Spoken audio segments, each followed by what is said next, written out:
bénisse tous. Amen. Nous allons dire un mot de prière. Seigneur notre Dieu, nous voulons te remercier pour cette occasion que tu nous accordes. Amen. De nous trouver au milieu de tes enfants afin de briser le pain de vie pour eux. Alléluia.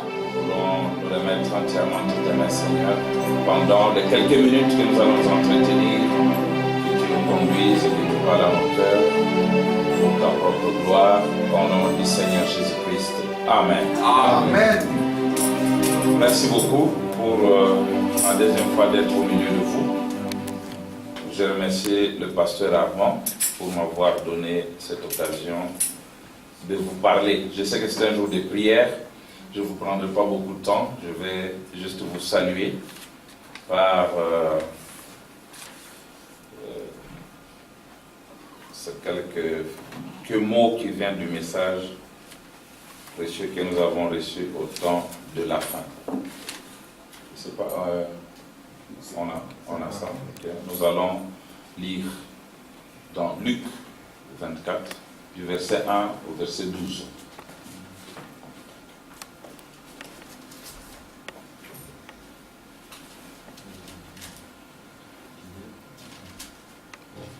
Le premier jour de la semaine, elles se rendirent au sépulcre de grand matin, portant les aromates qu'elles avaient préparés. Elles trouvèrent que la pierre avait été roulée de devant le sépulcre. Et étant entrées, elles ne trouvèrent pas le corps du Seigneur Jésus.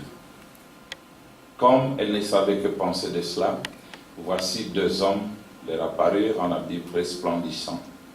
Saisies de frayeur, elles baissèrent le visage contre terre, mais ils leur dirent, « Pourquoi cherchez-vous parmi les morts celui qui est vivant? Il n'est point ici, mais il est ressuscité. Souvenez-vous de quelle manière il vous a parlé lorsqu'il était encore en Galilée, et qu'il disait, il faut que le Fils de l'homme soit livré entre les mains des pécheurs, qu'il soit crucifié et qu'il ressuscite le troisième jour. » Et elles se souvinrent des paroles de Jésus. À leur retour du sépulcre, elles annoncèrent toutes ces choses aux 11 et à tous les autres.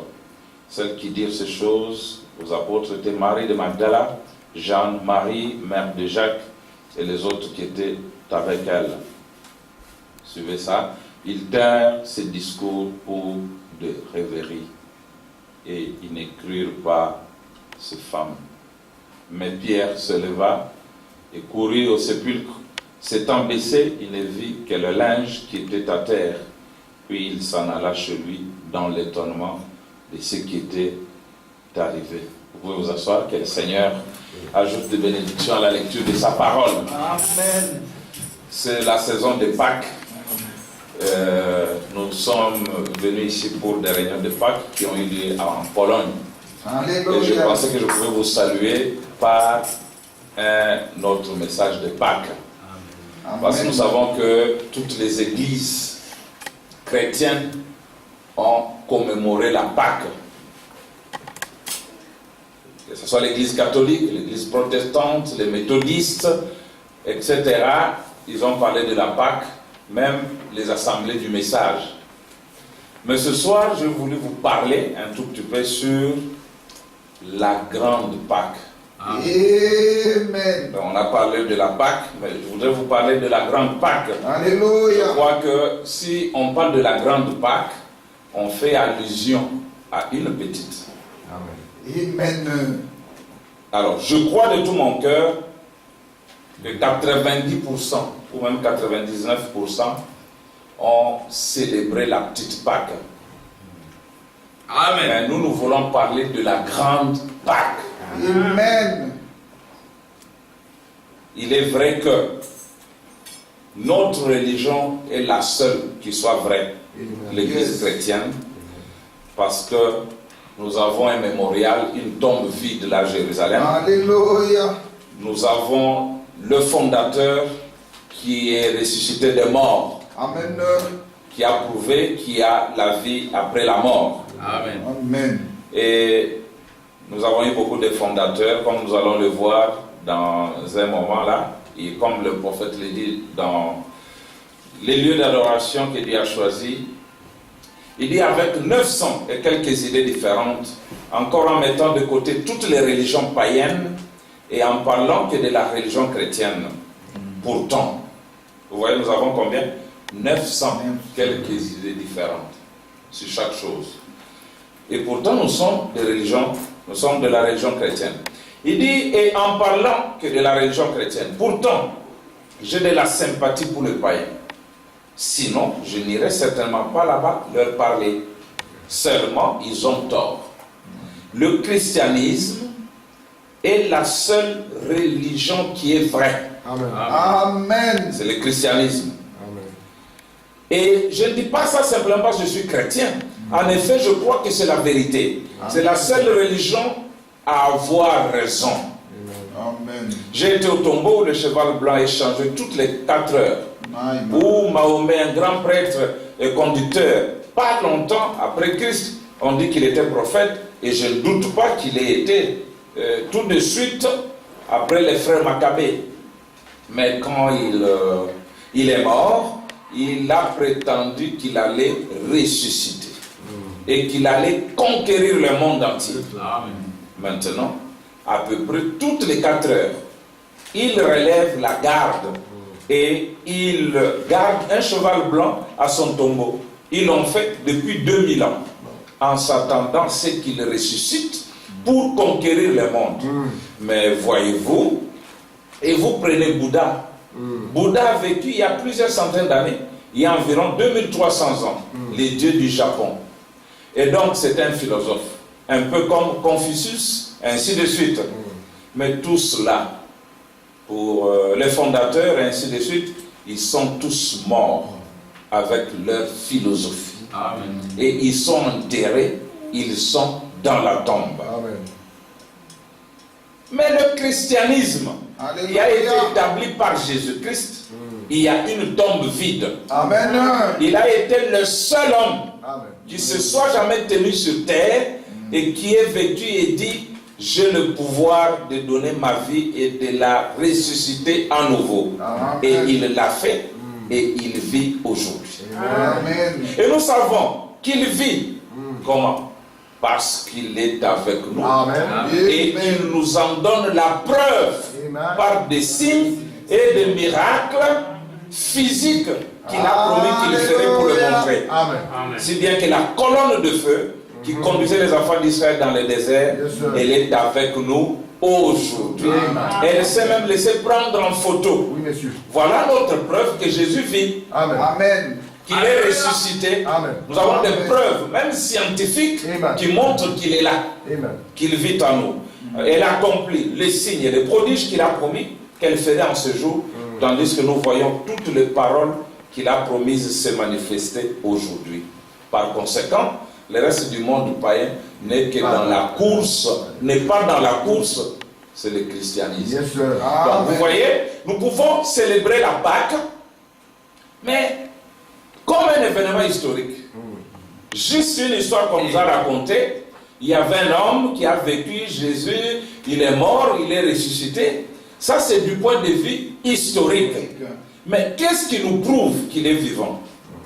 Qu'est-ce qui peut prouver aux églises qu'il est vivant? Mais nous avons la certitude qu'il est là. Amen. Parce qu'après qu'il soit mort, enterré, ressuscité, il est redevenu la colonne de feu. Amen. C'est sous cette forme que Paul l'a rencontré. Alléluia. Il a dit: je suis Jésus que tu persécutes. Et cette même colonne de feu, 2000 ans après, est revenue au milieu de nous. Amen. Elle s'est laissée photographier. Amen. Elle a accompli des signes, accompli chaque promesse Amen. qu'il Amen. avait dite alors qu'il était vivant sur la terre. Très Donc bien. nous pouvons acclamer le Seigneur ressuscité. Et au milieu de nous, tout il est le même hier, aujourd'hui et éternellement. Amen. Écoutez mes frères, si nous adorons Jésus du point de vue historique, nous sommes malheureux. C'est vrai. Parce que nous allons raconter aux gens un Jésus mort. Celui qui ne peut pas exaucer des requêtes comme celle-ci. Mais pour prouver qu'il est là, Nous devons lui parler. Amen. Il doit répondre. Amen. Il doit guérir les malades au milieu de nous. Il doit nous donner la vie physique et la vie éternelle. Amen. Pour prouver qu'il est vivant. Amen. Sinon, nous allons prêcher un cadavre. Amen. Donc nous aurons, comme frère Mohamed le dit, je vais les lire tout de suite, nous aurons un prédicateur cadavre qui parle d'un cadavre au cadavre. Donc vous des cadavres, moi cadavre, parlant d'un Jésus cadavre. Mais Branham dit, moi je n'acclame pas un cadavre, mais j'acclame un vainqueur. Celui qui est sorti de la tombe et qui est revenu vivant au milieu de nous. Amen. Alors, écoutez ce qu'il dit dans les yeux s'ouvrir et les reconnurent. Paragraphe 3, nous commençons, il dit ceci. Si Pâques n'est qu'une fête pour célébrer un événement historique et rien d'autre, alors nous avons des bonnes raisons de douter. Vous voyez, Jésus avait fait ça, Jésus on l'a flagellé pour moi, on l'a crucifié, on l'a enterré. Oui, ça c'est de l'histoire. Amen. Mais le même Jésus est là, la parole.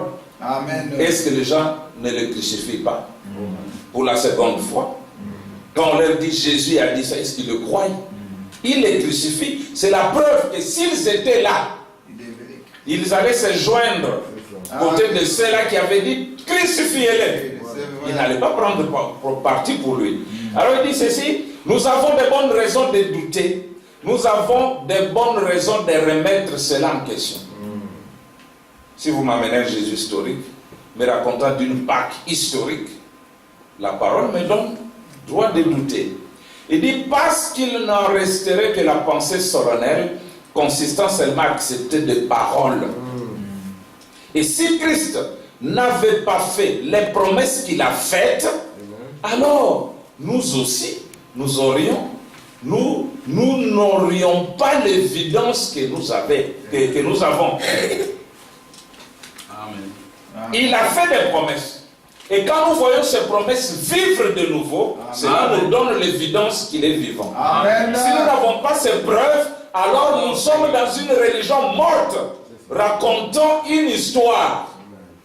Et il n'y a pas la vie dans l'histoire. Amen. Quand il s'est présenté devant Moïse, il a dit, ils vont me demander quel est ton nom. Et j'allais leur dire quoi? Il a dit, allez leur dire que je suis. Amen. Pas j'étais, pas je serai, mais je suis. I am. Amen. Il a dit, avant qu'Abraham fût, il n'a pas dit j'étais, il a dit je suis. Il est toujours présent. Si nous devons parler de Jésus, nous devons parler de Jésus que nous connaissons, qui vit au milieu de nous, qui vivifie ses promesses. C'est celui-là le vainqueur. Amen. Sinon, nous n'avons que cadavre. Alors il dit ceci, 68, le plus grand flash d'information. Il a dit, ô homme sans intelligence, c'est juste la suite de ce qui est arrivé après notre texte. Vous voyez, quand les femmes, Jésus est resté avec son église pendant 3 ans et demi, leur parlant de ce qui allait arriver. Je vais être tué, 3 jours après je vais ressusciter. Et les femmes sont allées à la tombe, ne l'ont point vu. Et elles sont revenues raconter ça aux apôtres, qui étaient avec Jésus, qui prêchaient avec Jésus, qui baptisaient, qui péchaient avec lui, qui dormaient avec lui. Nous avons lu, la Bible dit, ils tinrent ces paroles pour des rêves. Qu'est-ce qu'ils ont dit? Vous rêvez. Vous pensez qu'il peut ressusciter? Qui disait ça? Le croyant. Enseignez pas Jésus le maître. Enseignez pas le créateur des cieux et de la terre. Mais doutons de l'accomplissement de la parole. Et juste après, les disciples allaient sur le chemin d'Emmaüs. Oh non, vous voyez ce qui est arrivé. Ils étaient tristes. Et frère Branham dit, quand vous parlez de lui, il vient. Amen. Et comme il parlait de lui, un troisième homme s'est joint à eux. Alléluia. Mais ils ne pouvaient pas le reconnaître. Regardez frère, 3 jours de séparation. Ils ne pouvaient plus reconnaître Jésus. Et qui vivait avec lui. Alors nous qui ne l'avons jamais vu. Et il s'est écoulé 2000 ans. Comment allons-nous le reconnaître? Alléluia. Ceux qui ont vécu avec lui ne savaient plus le reconnaître. Ils ont dit, monsieur, et tu es le seul qui ne connais pas ce qui se passe ici. il a fait semblant, il dit, de quoi parlez-vous? Qu'est-ce qui s'est passé? Il dit, c'est Jésus de Nazareth, cet homme puissant, en parole et en œuvre, on a fait ça, ça, ça et ça. Écoutez, si vous lisez l'Écriture, dites, quelques femmes d'entre nous nous ont fort étonnés. En mort, disant qu'il est ressuscité. Jésus ne les a pas ménagés. C'était des prédicateurs. Il les a grondés. Il a dit, oh homme sans intelligence. Très bien. Aujourd'hui, si je disais ça à un prédicateur, je crois que je mérite la prison. On peut m'envoyer en prison. Mais Jésus a dit au prédicateur, homme sans intelligence. En anglais, stupide. Yes, sir. Amen. Gloire Et à vous êtes moins intelligent. Ne fallait-il pas que le Christ souffrisse ces choses? Comment vous pouvez oublier la promesse? Quand j'étais au milieu de vous, prêchant, vous criez Amen, Alléluia, nous attendons, tu vas ressusciter Seigneur. Mais on vous dit que je suis ressuscité et vous doutez. Amen. Et frère Abraham dit que regardez dans la Bible, la femme représente l'Église. C'est comme Amen. aujourd'hui, alors que nous avons reçu de grandes promesses. Il y a quelques femmes, quelques églises comme Rehoboth, Amen. Gloire à comme Dieu. Colombe, qui Amen. racontent aux gens, non, voilà ce qui avait été promis est accompli. Les gens pleurent de nouveau. Oh, il y a quelques églises qui nous étonnent fort. Ces églises-là disent que ceci est accompli, ceci est accompli. Et le même Jésus leur dira, oh pasteur sans intelligence, Amen. oh conducteur sans intelligence. Amen. Amen. Gloire à Dieu. L'histoire va se répéter, moi je ne suis pas là. Congo. Alors il dit homme sans intelligence. Alléluia. Et il n'a pas. Il dit dans le cœur et là comprendre. Ne fallait-il pas que le Christ souffrisse ces choses et qu'il entra dans sa gloire, comme le disent les Écritures. Vous voyez, écoutez, ils comprirent que c'était Jésus parce qu'il avait une robe. Non, monsieur. C'est pas ça? Non. Hein? Non, monsieur. Elle dit parce qu'il s'était directement aligné avec les Écritures Amen. en dépit de ce que les autres disaient. Alléluia. Ils ont dit non, ça ne peut être que lui. Et à la fin, il a pris le pain, il l'a brisé. Ils ont dit, nous l'avons reconnu au moment où il brisait le pain. Parce que Jésus ne brisait pas les pains comme les pharisiens. Il ne brisait pas les pains comme les sadducéens et les scribes. Et nous aussi, nous ne brisons pas les pains comme les dénominationnels. Alléluia. Jésus prenait 3 pains. Amen. Vous voyez? Amen. Il y avait un pain en dessous, un pain au milieu, un autre au-dessus. Et il prenait le pain du milieu, il l'élevait, il Alléluia. les brisait. C'était le Messie. Amen. Amen. 3 dispensations. Yes, sir. Moïse qui était le pain, Yes, sir. Jésus qui était le pain, Branham qui est le pain de la dispensation. Mais attention, qui doit être élevé? Le pain du milieu. Alléluia. Amen. Jésus le Messie. Amen. C'est lui qui est brisé et rompu pour nous. Gloire à Dieu. Et quand vous ne comprenez pas ça, vous allez Alléluia. oublier tous les tableaux. Alléluia. Mais regardez, quand Jésus a pris le pain, il a brisé, les gens ont dit non. Ça ne peut être que lui. Il n'y a que lui qui brise le pain de cette manière. Amen. Alors, quand ils l'ont reconnu, il a disparu pour aller ou pour entrer en eux. Amen. Là où ils avaient pris 6 heures de marche, ils ont fait quelques minutes pour rentrer. Eux qui avaient peur de la nuit, Branham dit, ils ont marché à pas léger pour aller raconter la résurrection. Amen. Alors il dit ceci, et plutôt l'Église parviendra à s'aligner avec l'enseignement des Écritures, Oui, monsieur. au lieu de chercher à adopter une théologie humaine, plus vite on trouvera Christ ressuscité. Amen. Amen. Et plus tôt l'Église parviendra à s'aligner avec les Écritures, pas marcher d'une manière désordonnée, mélo, prenant une portion de la parole ici, l'envoyer, je ne sais où, mais quand on arrive à s'aligner Amen. avec l'enseignement des Écritures, plus vite nous allons trouver le Christ ressuscité. Amen. Amen. Mais si vous allez d'une manière désordonnée, vous ne le verrez jamais. C'est vrai. Vous allez prêcher la Pâque, ça sera une histoire. On va projeter un film d'un certain monsieur de Hollywood qu'on est en train de flageller, vous trouvez les sœurs qui crient. Ah! Quand on flagelle, les gens sentent ça. Mais une fiction. Il n'y a pas de vie là-dedans. Mais quand on crucifie la parole, les gens rient. Ils sautent, ils acclament, ils injurient. Mais quand ils voient un film d'un fumeur de cigarettes qui a joué le rôle de Jésus, on prend un semblant de couleur, on introduit dans ses mains, les gens crient, se tordent le corps. Nous voyons ça. Amen. Et c'est à ça qu'ils pensent.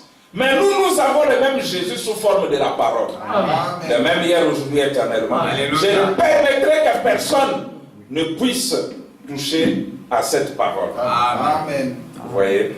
Donc, il faut faire attention, il s'en tombe pas. Jésus appelle Dieu nominateur comme ça. Ok, merci. Bon, je ne vais pas me travailler sans ça. On peut se que ça tient ici. Donc, je dois tout faire pour ne pas cogner la chair. Alors, il dit ceci. Amen. C'est vrai, mon frère. Dieu ne bâtit pas sur un fondement autre que celui qui a déjà été posé par les apôtres. C'est vrai. Oh oui. Ils étaient dans la joie. Les églises d'aujourd'hui ont pourtant changé par rapport à ce qu'on était à l'époque de la Pentecôte. Oh, combien de changements ils ont opérés depuis ce jour-là. Aujourd'hui, c'est comme si les églises se réunissent pour adorer. J'ai horreur de le dire. Mais il me semble que les églises se réunissent aujourd'hui pour honorer un mort. Les églises au pluriel. Même beaucoup d'églises qui se disent du message.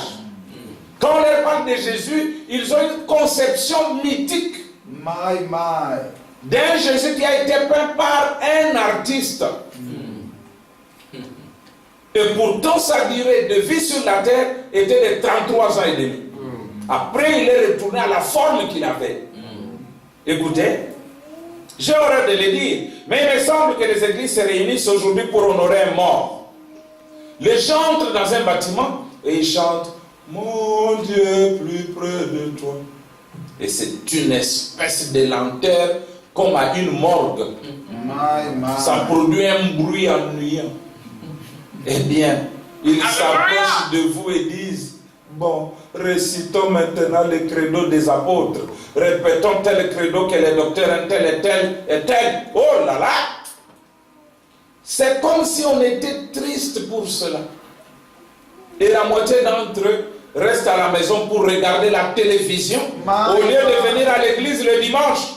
C'est vrai, mort. Juste un cadavre ambulant. Un cadavre qui marche. Il y a un cadavre qui prêche donc. Un cadavre qui cherche à parler d'un cadavre qui a vécu autrefois et qui a vécu dans une tombe il y a bien des années. Un cadavre. Et ce n'est qu'un cadavre, un cadavre et un cadavre.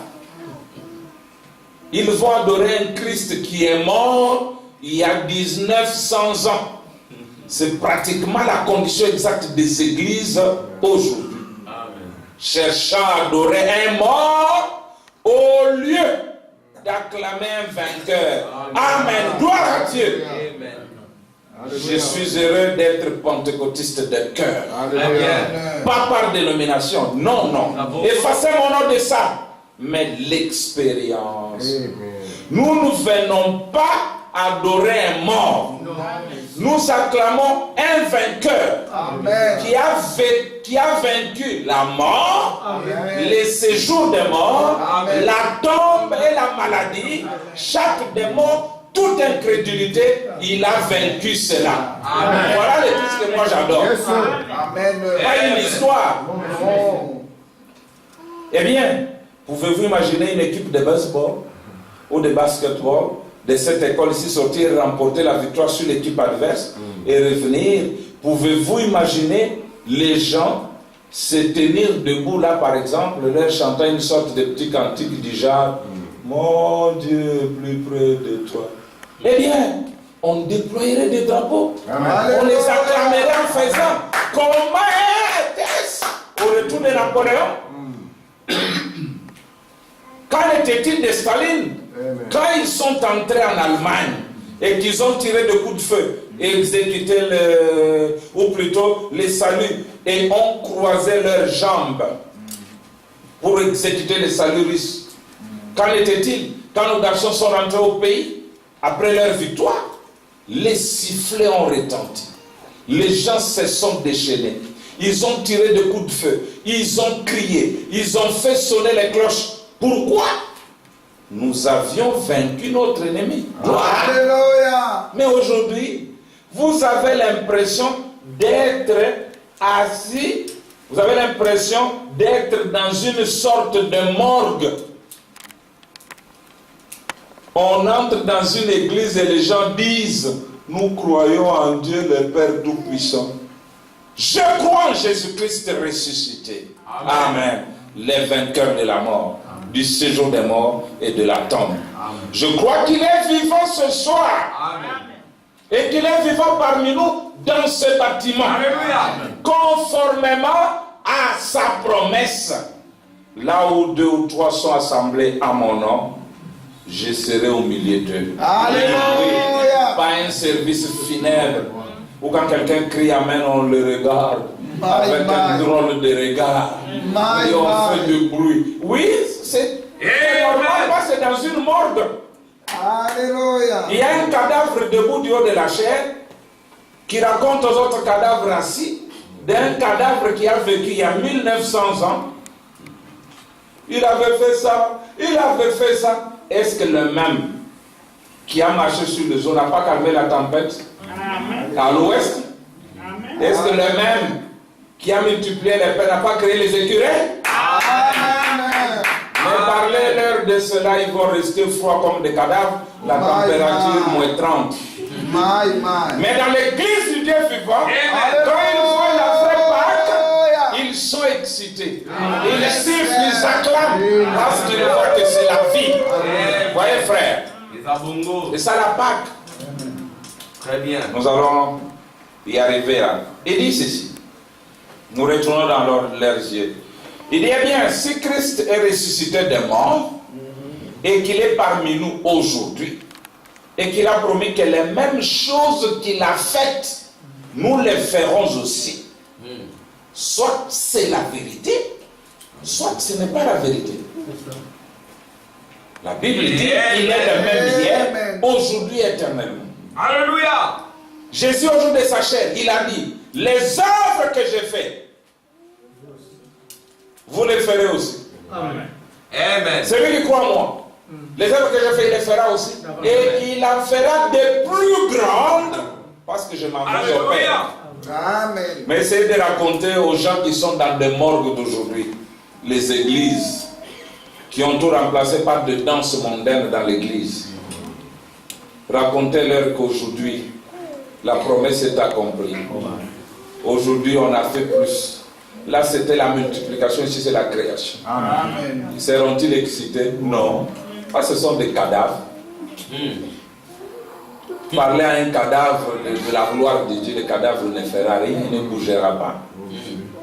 Mais parler à un vivant, Amen. que cette promesse que Jésus a faite il y a 2000 ans est accomplie, vous allez le voir bouger. Amen. Il est stimulé par le vin, par la révélation. Amen. Ça ne peut pas vous rendre indifférent parce que c'est Pâques. Il dit ceci, et mes amis, je suis vraiment heureux de savoir qu'aujourd'hui, avec tout ce qui est à moi, je crois sincèrement que Jésus est le Fils de Dieu. Amen. Il a été conçu et il est né d'une naissance immaculée. Il a souffert sous Ponce Pilate. Il a été crucifié. Il est mort. Amen. Il a été enseveli. Il est ressuscité le 3e jour. Il est monté au ciel et est assis à la droite de sa majesté divine. Et le Saint-Esprit est ici pour continuer le même travail qu'il faisait lorsqu'il était ici sur terre. Amen. Amen. Aujourd'hui, les églises ont peur même de prier pour les malades. Pas de vie, cadavre. J'ai peur, peut-être que ça ne va pas s'accomplir. Jésus a prié pour des gens d'autres n'étaient pas guéris. C'est pas mon problème. Amen. Moi, je regarde à la promesse. William Branham dit, si je priais pour 500 personnes aujourd'hui et que tous mouraient, le lendemain, je prêcherai la guérison divine. Amen. Alléluia. J'ai le pouvoir de prononcer la parole, lui en a de l'accomplir. Très bien. Celui qui le fait, c'est pas mon problème. Il a dit, voici les signes qui accompagneront les incrédules. Amen. Non. Ah. Non. Ah, il a dit quoi? Les croyants. Voici les signes qui accompagneront les croyants. Amen. Ceux qui auront cru. Êtes-vous croyants? Amen. Mais où sont les signes? Amen. Gloire. Les signes doivent accompagner celui qui a cru. Amen. Quand l'enfant tombe malade, la première réaction, docteur, non, nous sommes des cadavres, frère. La première chose, quand quelque chose arrive, c'est prier. Amen. Alléluia. Voilà ce que fait un vivant. Yes, sir. Mais le cadavre, la première chose, il va ouvrir la petite pharmacie de la maison pour chercher un produit qui doit baisser la température. Quelle honte pour l'église du Dieu vivant. Amen. Très bien.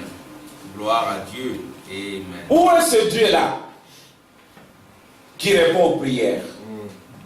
Où est-il? Amen. Sinon, nous sommes des cadavres. Alléluia. Il dit, quelle pensée magnifique. Quel beau matin que ce premier matin de la résurrection. La première Pâque qui se soit jamais levée sur la terre. Écoutez, vous rendez-vous compte que cette Pâque où nous célébrons sa résurrection, lisons ensemble ce qui est en rouge, ne vous rendez-vous pas compte que cette Pâque où nous célébrons sa résurrection ne fait que pointer une autre grande Pâque à venir, l'heure où il viendra des cieux. Voilà la grande Pâque. On a fêté la résurrection du Seigneur.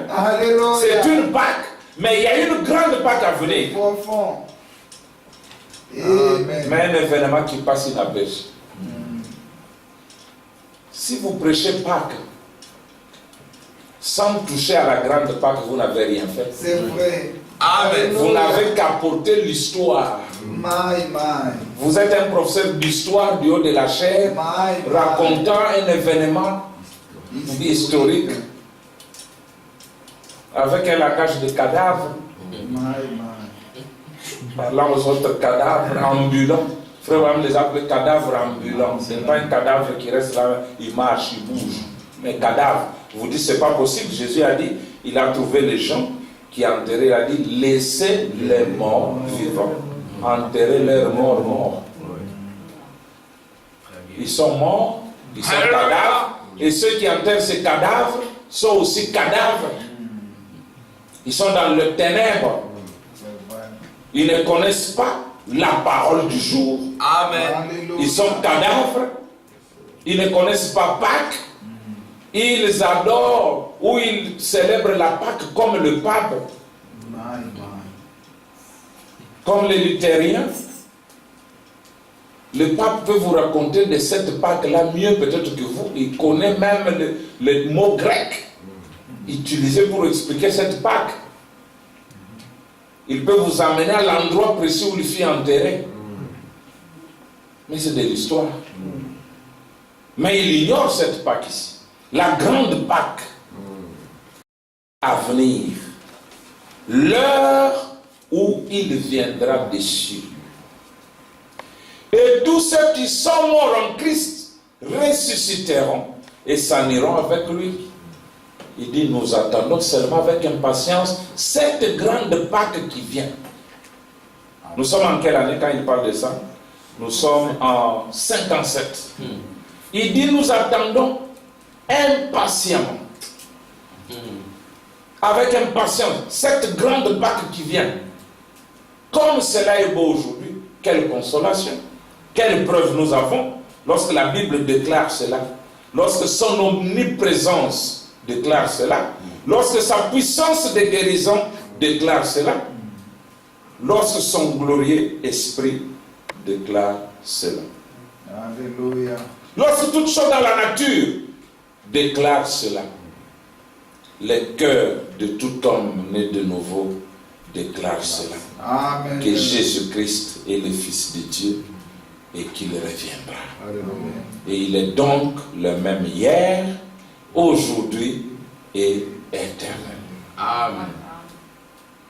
Très bien. Tous les sages, tous les intelligents, ils attendaient la venue de cette grande Pâque. Le jour où le livre sera retourné entre les mains du propriétaire originel. Aujourd'hui, cette Pâque nous sert de type. C'est l'ombre de cette grande Pâque qui doit venir. Qui doit venir pour les uns, qui est venu pour les autres. C'est un problème de révélation. Amen. Amen. Les morts en Christ attendaient cela. Job attendait. Adam attendait. Tous. William Branham dit tous les sages, tous les intelligents, tous les prophètes, depuis Enoch jusqu'à ce jour, ils attendaient cela. Alléluia. Voilà Pâques, la saison immortelle. Alléluia. Même votre nature ici, vous avez 4 saisons. C'est la parole de Dieu que nous voyons dans la nature. Vous venez de traverser l'hiver, la saison mortelle. Maintenant, c'est le printemps. Toutes les feuilles qui étaient tombées, desséchées, les arbres commencent à revivre. Alléluia. Les morts qui étaient en hiver durant tous les âges attendaient le printemps. Alléluia. Et nous vivons dans ce printemps-là. Le véritable temps Alléluia. qui ramène l'espoir, Très bien. qui ramène la vie, Amen. qui console le cœur, Amen. qu'on nous arrache tout, mais qu'on nous laisse notre Pâque. Amen. Amen. Gloire à Dieu. Que cela ne soit pas seulement entendu, mais que cela descende dans les cœurs. Amen. Que Dieu vous donne la révélation de la vraie Pâque. Amen. Pour dire Seigneur, merci pour avoir accompli la promesse. Merci pour avoir gardé cette glorieuse promesse pour nous. Amen. Tu nous envoies un grand messager, un grand prophète Amen. pour rendre cela possible. Alléluia. Je me rappelle en 62, alors qu'il avait vu cette grande vision, cette déflagration, il a dit, oh Dieu, j'ai honte de dire, viens. Il dit, prépare-nous Seigneur, prépare mon cœur pour cette grandeur qui durant toute l'histoire du temps, tous les sages, tous les intelligents ont attendu cela. Nous avons vu cela. Qu'est-ce que ça devait faire au cœur des vrais chrétiens? Abraham dit, cela nous vivifie. Alléluia. La première part qu'on dit, comme le soleil s'est levé, et aujourd'hui, le soleil s'est de nouveau levé. Les photos ont été prises. Amen. William Branham a prêché le message, c'est le lever du soleil. Soleil. C'est la Pâque. Alors lève-toi, sors des ténèbres, brille. Amen. Amen. Sors de la morgue et brille. Amen. Que le Seigneur vous bénisse. Amen. C'est un petit message de salutation. Amen. Amen. Amen. Acclamation pour le pasteur. Amen. Amen. Alléluia. Nous ne faisons pas de commentaires. Amen. Amen. Tout a été dit, Jésus-Christ le même hier, aujourd'hui, éternellement, à l'exception du corps physique. Amen. Jésus n'est pas mort, il est ressuscité. Amen. Et le prophète dit, Jésus devient l'épouse. Alléluia. Jésus devient vous. Amen. Amen. Et vous, vous devenez Jésus. Amen. Et nous formons l'unité. C'est ça la résurrection. Amen. Puissions-nous dire, la résurrection, c'est moi. Amen. Et quand il y a résurrection, il y a des cris de joie. Amen. Amen. Il y a des alléluia, des gloires à Dieu, Amen. des amen. Amen. Il y a des chants de louange. Amen. Et la résurrection, c'est exactement ce qui s'est passé avant le commencement. Job, où étais-tu quand j'ai posé la fondation du monde? Et que le Fils et les filles de Dieu poussaient des cris de joie. Amen. C'est ce qui est revenu. Ça a été photographié. Vous voyez la nuée. Mais ça entre dans les corps des chairs. Et ça marche. Ce ne sont plus des cadavres. C'est Dieu vivant dans les croyants. Amen. Gloire au Seigneur. Le Dieu puissant, c'est Jésus, nous en fait passer